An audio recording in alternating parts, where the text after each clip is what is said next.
So I'm sitting here with mega superstar producer Scott Storch. I'm sure you heard his hits from The Roots to Dr. Dre, uh, Grammy Award singer Beyonce, Christina Aguilera, Britney Spears, Fat Joe, Busta Rhymes. The list goes on.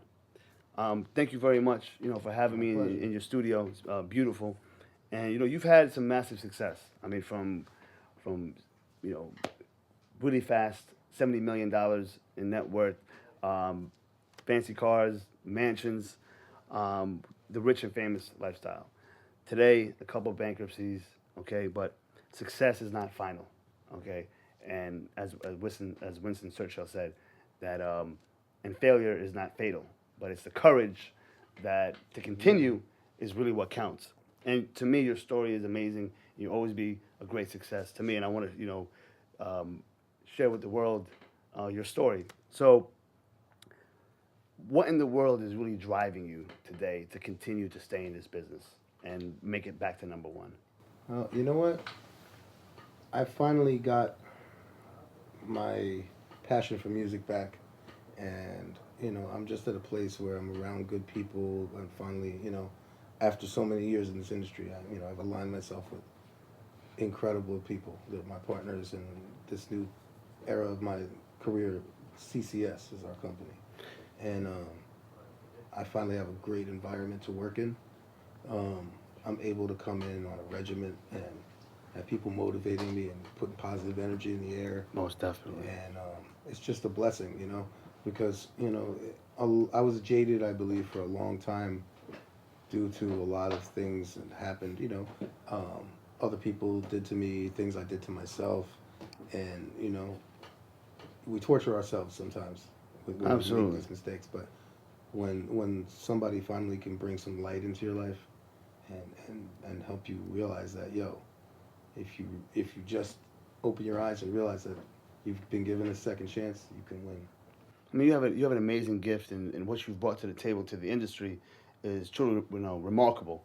And I had the pleasure of meeting both your partners today, and there's some first class people and some great people, and it kind of reminds me of continent. I want to bring in some business because this is a business. I mean, you are an entity, and Continental Airlines in the 1990s was suffering from two bankruptcies, going on their third, had the worst on-time departure ratings, worst customer service, and I think in 1 year they lost over $200 million. This guy Gordon Bethune became the CEO and turned that company around to where not only were they profitable, but they had the most JD and Power Associate awards for customer service, on-time departures, and really became worst from worst to first. And that kind of reminds me of really what's going now in your life, where you're really taking things to a new level. But I want to kind of take it back to your childhood because I know that the talent that you had. I know. Tell me about the piano and how'd you really discover.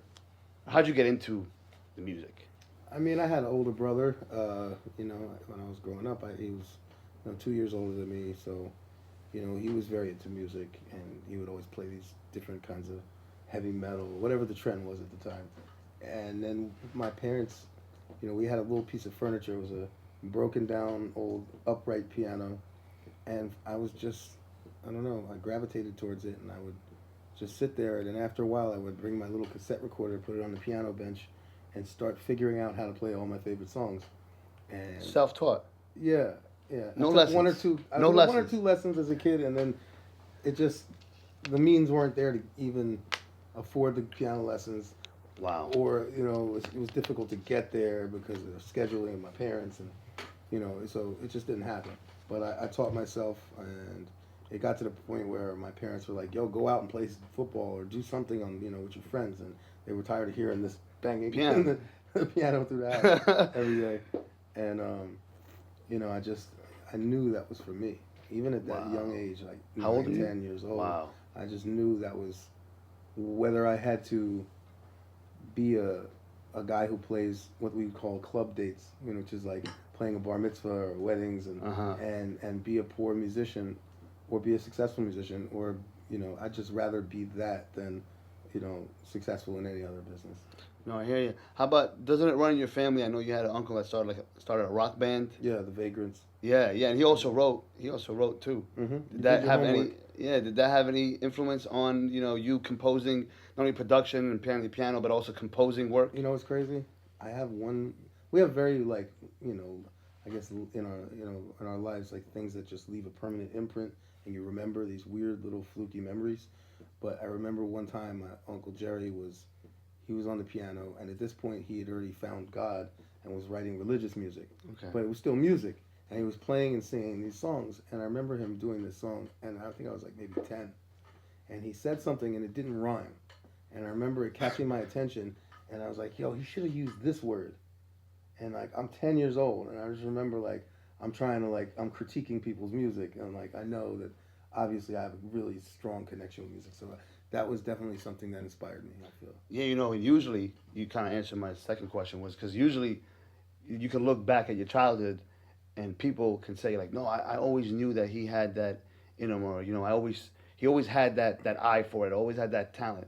So you've God given, and you've always been working on your craft Yeah. since Yeah. I since that mean age. my mother was a singer and this and that. And you know, there was always horror stories even with regarding my uncle and this and that with drugs and crazy shit and for whatever reason my parents did want music in my life. They were very musical people, but they didn't want it to be my career.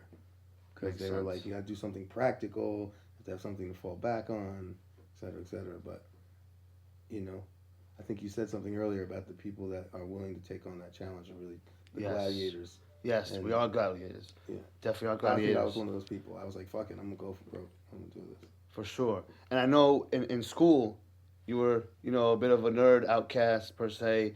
Um, Until like eighth grade. until Then I became the okay, cool guy. yeah, yeah, I can relate. And did you ever feel like you had to do something to stand out, or like prove something to people, or like, tell me about like especially like I when you tell you became what, like when you became the cool guy, just know this. something. I figured out in eighth grade that you can really, really make women happy when you play the piano. You can get their attention, you can inspire them. No, It became very easy to ensnare them. We'll say. it's funny you say eighth grade because I can when I look back, a lot of that's kind of the turning point. I think it's a turning point for a lot of young people. It's like right before they go to high school, or when they become a freshman, a lot of things change. And if you can make it past, the getting picked on, or feeling a bit out of place, you kind of, if you can get through that, then you can definitely have some special things happen to you, like playing the piano for women. But you know what? It's so funny to take what you're talking about even to another level. I'll flash forward a little bit and I'll tell you like Sure. there was in the first 10 years of success in my career, I'd say 7, 8 years of success, of major success, my management at the time had me in the studio. You know, I even had all the fancy cars. They would sit in the parking lot of the studio, and that's all. They would never make it to the club, and I was kind of a nerd at that point because I had been so, you know, put into a bubble in the studio. Hmm. Like my friends would come to the studio beforehand, and we would smoke out, and then they would go to the studio or go to the club, and I'd sit and work, and they'd come back and tell me how it was and this and that. But I was like really Wow. scared of all that shit. I was like, amazed by it. I would just want to listen to the stories, but then at one point, this girl Paris Hilton came in, and Who's that? No, I'm kidding. she, I was working with her, and we got involved, and those cameras on you, and the nightlife, and everything just was like holy shit, and it was Got like drawn in. it was actually the beginning of the end. Wow, wow, and things happen really slow and gradual, and if it can catch you off guard and kind of derail you, sometimes it's really hard to go Yeah. back. Yeah. But speaking of parasitic, proximity is very important. Like Oh yeah, the people you put it helps. yourself, the people you put yourself around, and you've been blessed to be around some amazing people. And I'll kind of rewind a little bit and go to the roots, and and tell me how you being around them and that proximity, like what did that do for your career and you as a person? Well, that was my first real introduction to the music industry was, you know, on a professional level. Mm-hmm. We joined this group, and you know, I was this little white kid and in the hood, like somehow managed to, at 15 move to Philly, and like I'm coming at this hip hop shit. It was really hard to get people to take you seriously. You know what I mean? Mm-hmm.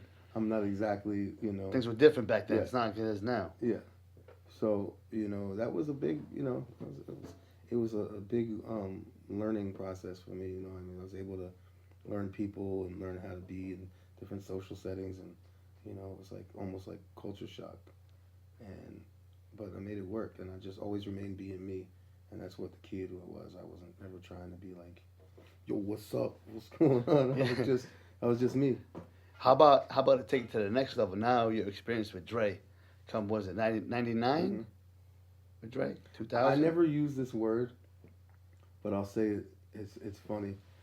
I remember sitting with Snoop Dogg, and we were smoking a blunt, and he said, "Yo, man, you more nigga than most of the niggas I know." I was like, "Word?" And he's like, "Yeah, 'cause you just cool, man." He's like, "Well, a real motherfucker is a person that just is himself and is not trying to be anything else." Absolutely. Scott, let's give us some classics. Yes, sir. Okay. Let me hit you with this one back in 2000.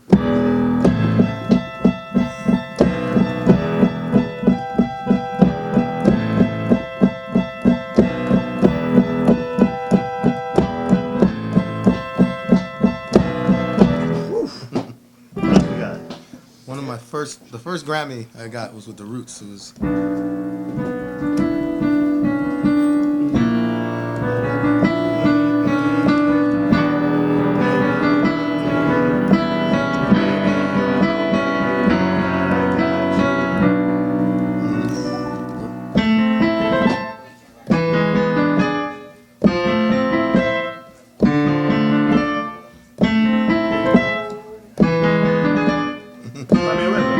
You got it. One more. Let's give it one more. Oh, it's Exhibit. Exhibit? No. Hold on. Snoop. That's Exhibit. Yeah, that's Exhibit.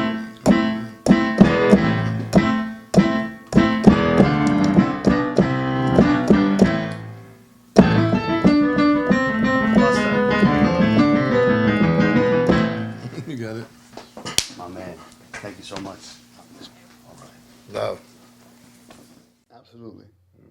Absolutely. I can definitely relate. And a lot of people, these days you see them, they try to act, or they think if they act a certain way, or they act like they are this type of person or this type of group, that people will accept them. Mm-hmm. Really, it's the other way around, because if you don't remain true to yourself, I mean, you won't even know who you're dealing with on the other end. Yeah. Anyway, how about any other? So did Dre influence you at all?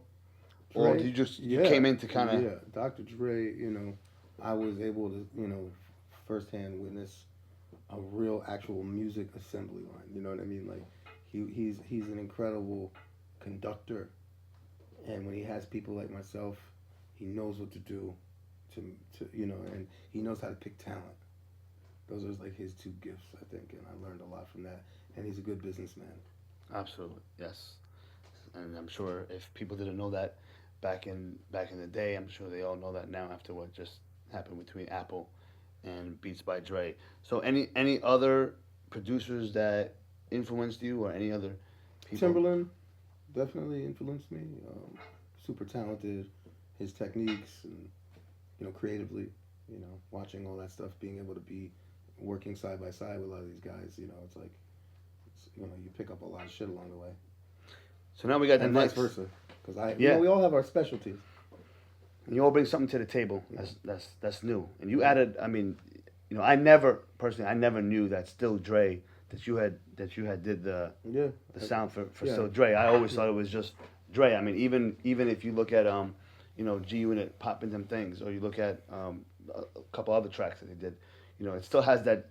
I thought most people thought it was just Dre. We didn't at that time. That was the sound that Dre and I created, and Dre would always give me my credit, et cetera, et cetera. But it's like you have to think about it like you have this huge name. It's like it shadows my name, like you know what I mean. And I stood in the shadows of that. So in 2000. 2005, I remember after working with Dre, you know, by his side for years and years, I said, listen, I can't expect for you to hand me your empire. I'm going to go to Florida, back where my family is. Haven't lived there in years and years and years. And I'm going to start making pop music and start my own label and et cetera, et cetera. And I didn't even compete with him. I said, you know, I'm not going to do rap shit like that. I did, for the most part, or at least West Coast rap. Yeah. I did, you know, Respect. other music, different music. And I succeeded. In 2006, I released 81 singles. 32 weeks at number one. Yeah, 32 weeks at number one. Broke every record there was, and I did it by myself. That's what I call that era, the tidal wave. All of a sudden you just kind of just came, like what, and that was kind of like all that happened before. Like my marking point was like MTV Cribs, you know, like that's my, so like what happened before that? I mean, you had like the like how did that happen? You had that Phantom 100EX prototype, 740,000. You know, you had the mansion. Like how does that happen? That wasn't a prototype. Well, you know, you made the prototype. Just chopped the shit. It was well, you saw the prototype. You couldn't Rolls-Royce get it. Was not happy about that. Yeah, you saw. They were concerned with the integrity of their vehicle because that was a 4-door convertible versus they're releasing in a year that the drop head, which was a 2-door convertible. So they didn't want people to think that that's what it was. So they were like, false we don't want to advertising. see this car in the press at all. Wow, interesting.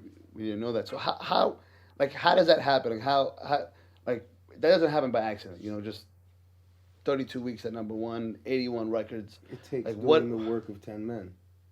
It takes a lot of fucking time. I don't care how good you are. It takes a lot of effort, a lot of time, and a lot of a big imagination. What did that mean to you? Like having those, you know, 32 weeks at number one, 81 records, all, you know, these A-list celebrities. It meant like a lot, but it was a gift and a curse at the same time, because after I did that, I had this lifetime goal of being the Grammy Producer of the Year.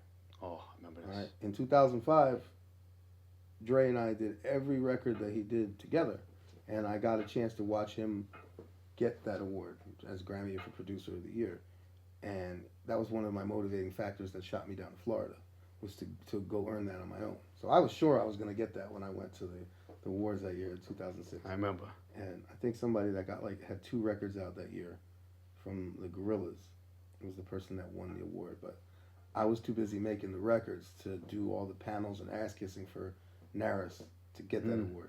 Yes, I remember. Then you said something like you got to go to Billboard or something. Yeah. Be at the Billboard Awards. Yes.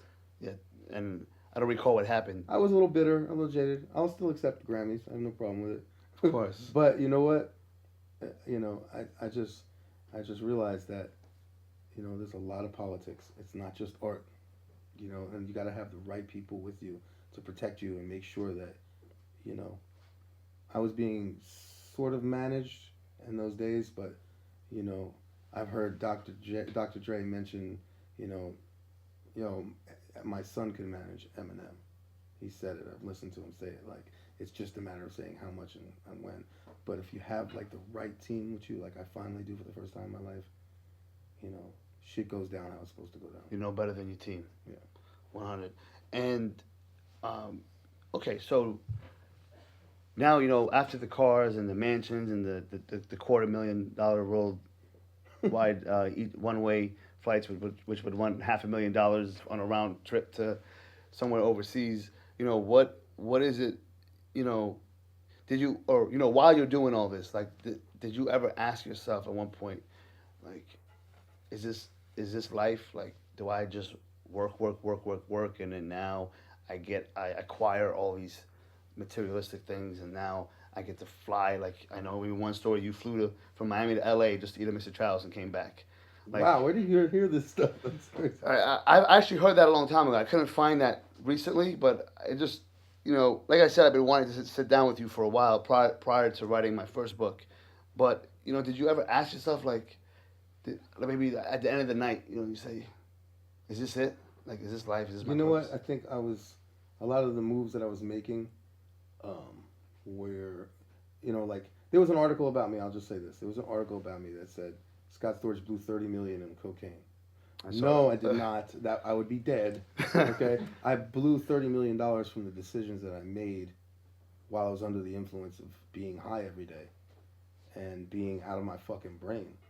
And like, you know, a lot of the shit and a lot of decisions I made, and I thought I was the man. Like, that's the whole reason why people do that shit, is to fucking feel like you're the king.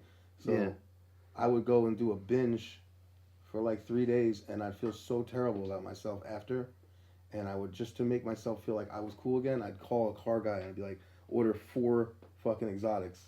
Like, let me get the new Ferrari, the new Bentley, and come take this Maybach and change colors, and you know, just to make myself feel like, That you still have control. yeah, like like Even that though you made don't- it okay. That's how fucking twisted I was. So even though you didn't have, like, you knew you didn't have control of your life, but in order to make yourself feel better. that you have I let control, these material you, objects, wow. because in my eyes, as a kid who grew up, you know, as a lower middle class family, you know, I aspired for all these things, and I thought that if you didn't have them, you were not as cool as the kids in school who had everything.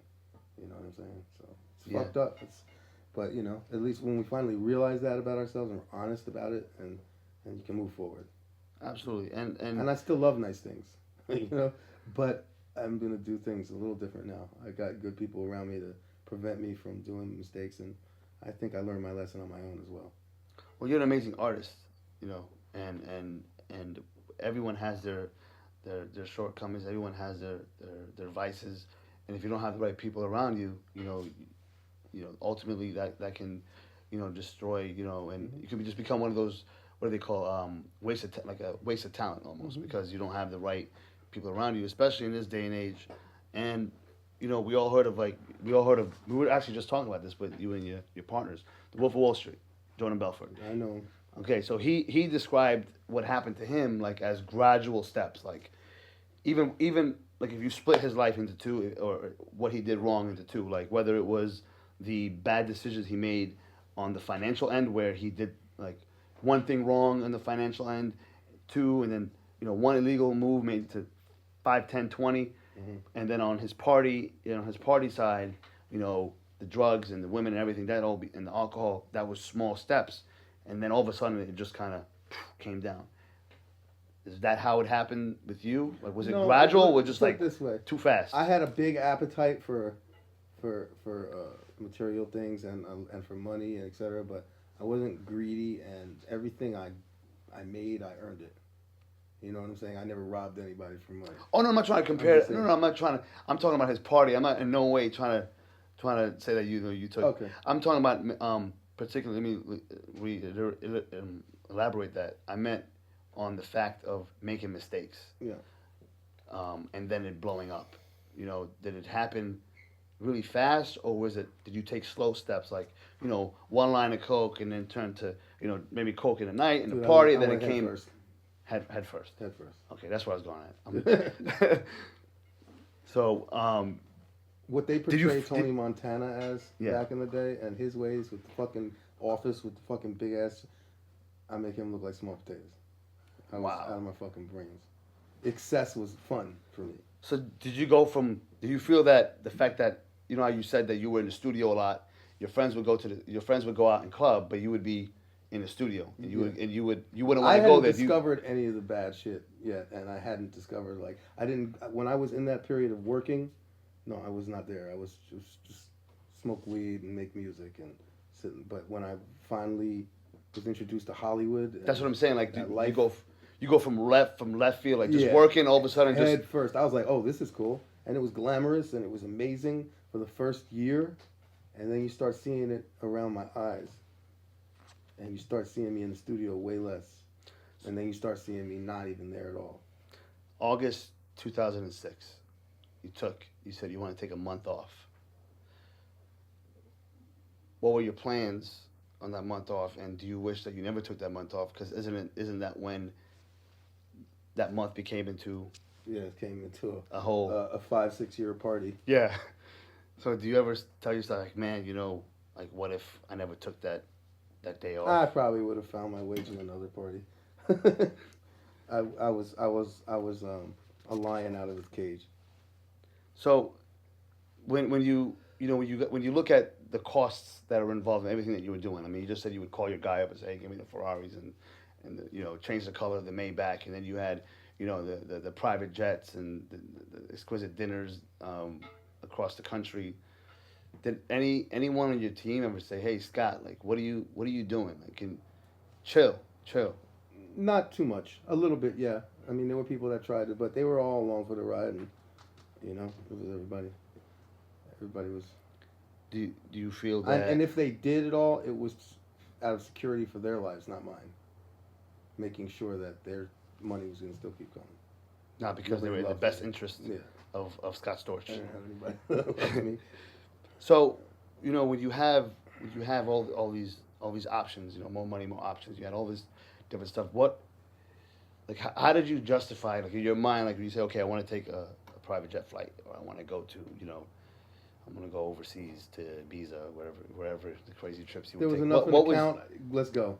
Okay. Didn't give a fuck, because in my mind, I'll just get back in there and make another $20 million next year. Well, a lot, they say that, when you, like, you said you went head first into the cocaine and all that, like into spending. Into spending everything. Like, yeah. what did you usually? I had a collection of everything, whether it be diamonds, the jewelers. Tell me about the jewelers. Sculptures. I mean, I had the boat game, the planes, the house, the cars. Most even billionaires that have any kind of fucking brain in their head, they don't have an everything collection. You have certain things that you pick that are your things things of interest that you invest into that you might spend more money on than most people, but you can't have every fucking single one. You had everything. Yeah. There was a point where I was trying to get the city of Miami to sell me Vizcaya. You know Vizcaya? Yes. I was trying to buy Vizcaya to move in to live in it because I thought it was cool. And then I started finding out I have to dredge the entire bay behind it because my 120-foot yacht wouldn't fit that. Wouldn't be able to drive up to it, and like out of my fucking mind. But do you know what the overhead is on that? Tell me. What's the over? What the taxes are? Just the property tax alone. My overhead was like over $1 million a month at that point, for just cars, house, shit like that. What? Okay. Usually when people go on, the cocaine or any type of really like heavy drug, or even alcohol is a drug. I consider alcohol a drug. What is it that you were trying to fill? Because there's two there's two human needs that if we Dude, that's the one question I could never answer. I swear to God, because after the first year, I didn't even enjoy it anymore. And to just keep doing something that you know is ruining your life, and you're doing it anyways, and doesn't even make you feel good anymore. That's the biggest question. But I guess I felt my biggest fear was, I think at that point, was I'm going to lose this whole clique of what I thought were friends, but were really scumbags that were around me. And who am I going to talk to if I fucking, they're not going to want to hang out with me anymore if I don't have fucking 9 pounds of coke everywhere and sport out for everything. But they were just, we get caught up, man. That's all I can say is, better late than never. It's the name of Mario's new album that he just did. It's like, better late than never, man. Absolutely. It's never too late. Yeah. It's never too late. I don't want to get too much into this, but what happened with Janet Jackson? Janet Jackson, me and her are still cool to this day. But please, I want to hear the story. And I took the liberty of, I had her at my house working, and she enjoyed staying at the house, so I didn't think it was that big of a deal at that point. But it was. I left her waiting for me to work, and we were supposed to work in the studio, and she sat there for like 6 hours at the house, like waiting. What were you doing? I was like shopping or something. Probably banging some girl or something. I don't even remember what the fuck I was doing. Something I just didn't give a shit. Yeah. And it's Janet Jackson. It's like, come on. Yeah. Really, anybody. Nobody's special. Like, everybody, you're supposed to treat everybody with respect. Yes. And it was just, I think I took advantage of that, and whatever. And so. A bit selfish.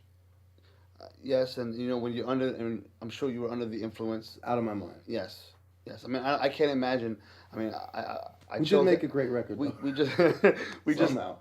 just chilled here. What was the name of that record? Island Life. Nice. And I mean, we were talking prior to this interview and just vibing and chopping it up. And no, you're a great person. I can't imagine you in the right state of mind doing something like that to anybody. I was never malicious. I never intentionally tried to hurt anybody. But I was a fucking douchebag, dude. Who isn't a douchebag that snorts coke all day? You know what I mean? You don't have You think ADD is something? I'm talking about you don't want to hear anything anybody's saying. You're looking at somebody and you're like, I don't give a fuck what this person's saying. You know what I mean? So you were high all the time. Time to wake up to Wow. So you're losing client. Oh wait. So you're kind of, well, in a sense, you're kind of losing I clients. really never made bad records. I just stopped making records. I was like, I think I'm just gonna do this. I'm gonna go fucking bang 6 broads today, and That's what you would do. I was over it, but I thought that, but I should have realized I was fucking making mistakes. Because it takes a lot to sustain it. People can get rich, but to sustain is, and like you said, better late than never. And so you were losing clients. At this point, losing money. Like, did you ever? I wasn't losing clients. Well, you just stopped. They all You wanted stopped. me to work. They wanted the fucking beats. You just stopped. I just stopped working. Yeah. So at no point did you get into, like, were you depressed at one? Like, did you, like, what was? Of course. I mean, I guess when you wake up with your nose bleeding and you're fucking, you realize that everybody around you is fucking. We don't want to think about it, but is the girl that I slept with next, does she think I'm a cool guy, or does she just here because she's a fucking whore? Whatever it is, you start not trusting people, friends, and we do it to ourselves. I talked. If you're smart enough to put the right people around you, these are issues that you don't deal with. I talked to a few people today, about 5 people. Just wanted to get some of their feedback. So I said, "We need a lighter. Give me." There you go. So I talked to 5 people today. Let's call them and say, "Hey, have you heard of Scott Storch?" Interviewing him, and I said, "I just want your opinion. If you had 70 million, if you had a net worth of 70 million and lost it, what would you do?" 3 out of 5 said they killed themselves. So again, to elaborate, like, the fact that you are here, like, It takes a lot to pick yourself up, and time heals all wounds, and the greatest thing you can do is succeed again. It's like to make yourself feel like better about yourself. But I mean, there's been moments where in my life, you walk into these fancy restaurants that you used to go to, and you hear people whispering like, "Yo, there's the guy that lost his house on Palm Island," and you're like, "Holy shit!" My whole life is on display. How do you cope with that? Does it get to you? Like, dude, I had to stay strong. The faith. I knew that if I just karmically did the right thing, and at some point, something would happen. And I met Brad and Seth Cohen, and we became partners, formed this company, and it was like when I met them, like the jail cell opened. You know what I'm saying? Are you free? Yeah. Now you can do your thing. You were just telling me how you got your passion back, but which is amazing, which is a blessing, because a lot of times, forget passion. I mean, a lot of times people can't even get themselves back. That's it. They're done. I mean, Wall Street, people were jumping off of buildings and committing suicide, and after shit hit the fan with the market, and you're still standing, and you're. I mean, you're not living a bad life. I think some people they see, yeah. I mean, some people think that, you go through some hardships and you climb, you're climbing back up, but I mean, you don't just because you went from that level to where you're at doesn't mean that you're living a bad life. Oh, of course, but you know what? I think I'm living a better life now. Why? Because I'm living a healthier life, and I actually have my head on straight, and I'm not abusing my body, and I know who my friends are. One of the needs of humans is emotion, connection, loving connection, and when people just get ghosted on you like they did, and I can only imagine how the industry reacted to the way people reacted. It kind of closes you off, and do you feel like you're more alive now because you're becoming like you're seeing good people and you're kind of opening more up and you're connecting and believing and more optimistic, and like I said, I realize I have a second chance. How important is, so people can know, like, how important would you say being able to trust and connect with somebody and have a relationship with, whether it's a business partner or someone that you really call a friend, how important is that to the quality? Yeah, I mean, shit, like if I had that then, I wouldn't be in the boat I'm in now. Somebody would have took me by the shirt and said, "Yo, motherfucker, wake up." So what are you working towards You said, I mean, obviously, you like still love nice things, and of course, you're gonna. I'm sure we're gonna be seeing you soon. With Nice things are great. The rewards, but excess and living beyond your means is a different thing. so, You what are don't you want to working be a towards? slave, What are you working towards now? huh? What are you working towards like today? Like, what are you like before? It was you wanted all of that you had, like, or For me, 3 or 4 cars is nice, not 25. You know what I'm saying? Uh, 15,000 square feet is nice, not 35, 40. It's like Yeah. really, like who needs that? Over unnecessary taxes that you pay on a home every year for what? You know what I'm saying? So people can come over and stay. What the fuck do I want them there? um, how did I know friends went away, but friends went away, or so-called friends, let's say. But I'll tell how you did this the industry story. react? I know 3 people, okay, that I bought all 3 of them GT Bentleys. I'm not gonna say any names, and that was from the heart, like, cause I just wanted them to live the way I do and feel powerful. It's the only reason why I did it, cause I didn't want them envying me, and I felt it. Did you ever I feel felt guilty? it when I would come downstairs, and I'd feel the and like, oh, this motherfucker, like, So you feel like, okay, Feel guilty? yeah, A little guilty? a little bit. So you feel like you want to like hook them up too, but not one of those people was there for me when shit hit the fan. I was just gonna ask you, did anyone call? Did Not anyone from one. the industry call you like, "Yo, Scott, are you okay? Like, yo, can we help you?" Not a one. Wow. I wasn't trying to buy friendship. I thought I already had friends. You know what I'm saying? Yeah. What is success to you today? Like, what do you feel, and what do you feel is your purpose today? Purpose? in I life? mean, one of the greatest things I can do is touch people with my music and try and make the world, better with just putting that into the universe. Amen. So, how do you know now who is there for you, who's not there for you? Like, how do you, because I now, finally now, got a now chance you to know. see. Like, now you know. I didn't know it existed. I've been swindled by family members.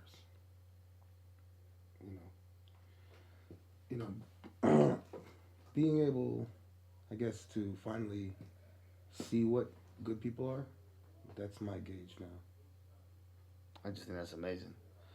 Because I was just telling you before the interview, even in my younger years, that really affected, and I'm sure that affected your psyche a lot. Absolutely. Like, you can't. It's like, how could you live? How could you really live in a world where you think that everyone you come across to is just trying to fuck you over? So how did faith? Did faith play a role in any of this? It's funny you should say that. I was thinking about a person because it was my publisher's name was Faith. She did. But no, yeah, I mean, like I said, my faith, I told you I had faith that someday something would come along and help me get out of the hole I created. I think you, correct me if I'm wrong, but I think the quote you said was, I don't believe people are more talented than other people, but I believe it's the love that they have and how much work, the passion, how much work they put into the music. So how, how much, like, are you a lot more passionate now than even more than before? Yeah, I think the music is way, way beyond where I was at. I'm Why is digging that? way deeper. Well, not only do I have the good vibes around me, I've gotten a lot of shit, as we all know, out of my system. Yes. I'm not thinking about pussy. I'm not thinking about going here and there. Like I'm thinking about making hit records right now. And I'm focused. And I finally have an environment. Excuse me, an environment to do it in, and it's cool, man. It's a blessing. Nothing but you feel the energy in this building. It's like, oh, I love it. It's all real shit. No fugazi.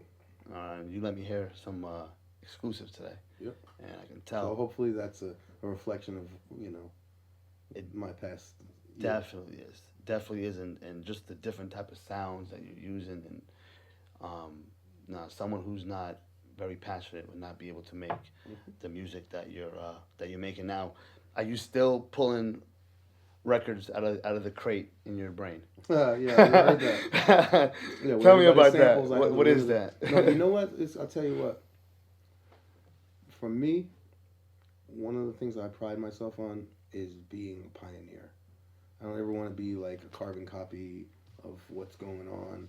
So, a lot of people that make it to a high level as a record producer see this formula and how you make records, and that's the right way, and there's Yeah. no other way. When there's just some little kid sitting in the hood in his basement making some shit that's crazy, you have to learn all these different new techniques. And what I do is I take it all, and I've been taking it all, researching and seeing all the music that's being made, and then make it mine. And I put the Scott Storch on it, and then the fucking shit comes. I went and that is truly remarkable and amazing because I was just getting, we've all heard of Blockbuster. Netflix came, they went out. Okay, we were just talking earlier with Brad too, and we were saying how 9 out of every 10 businesses fail. 4% of businesses after 10 years are just standing. You got athletes who have their lifespan. You got rappers and other producers. They spike, they come down. Are you just a statistic of one of them? But I think after hearing that music, and after what you just explained about how you're keeping up, you're not trying to just keep up, but you're trying to be ahead. I'm a trendsetter, man, and I'm gonna have these kids on their heels, like on their tippy toes. Did you ever think that? How many records was it that was sold? 350 million. Yeah. Did you ever think that you would sell 350 million records and live the life that you lived and the life that I you live ain't now? worried about that. I'm worried about the next 350. I'm gonna sell 700 million, 1.5 million, a billion. I know you will. So, if someone's watching that has a addiction, whether it's to drugs or alcohol, what would you tell them? That's gonna kill them. Slow suicide or fast suicide. It's gonna change the way their mind works, and it's gonna fuck their lives up. No, there's no happy ending. No one is strong enough to Nobody. withstand that. Ain't nobody. I don't mean to keep going back, but just one more question about before. If you were to change one thing about 2006, what would it be? You know what? I don't think I'd change a thing. I think everything that I've been through led me to where I'm at. I think I had to see that for something. Maybe I would have ended up fucking, in the future had I not felt like overdosing or God knows what. You know what I'm saying? Mm-hmm. So I just believe in everything and let it be life's lesson to me. Because I'm in third quarter of the game right now.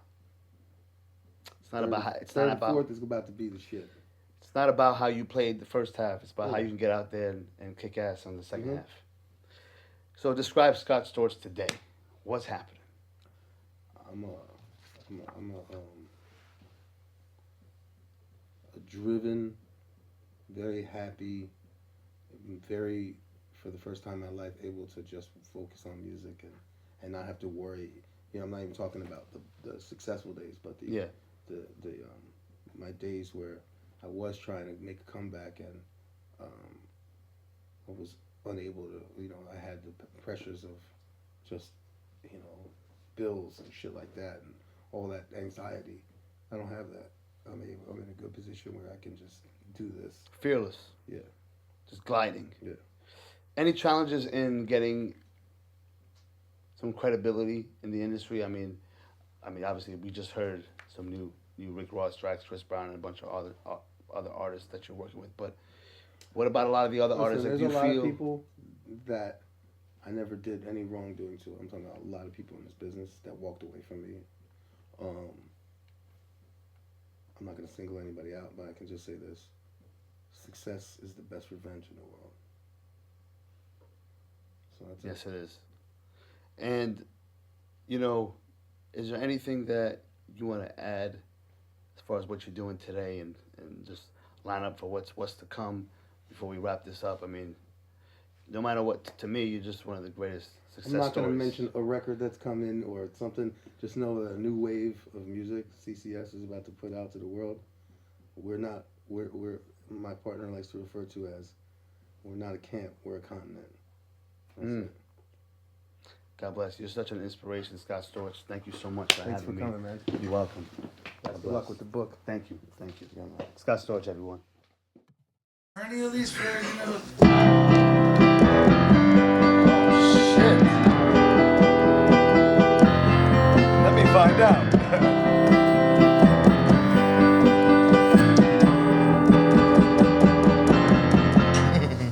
Name anything out there, guys. Anybody wanna? Name something. Come on, name something. Hey, you ain't know Lil Wayne and Birdman.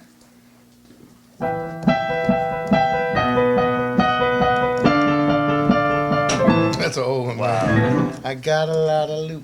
Ain't looking Alright, for keep a it going. lady. No, that's enough. Next show at 11.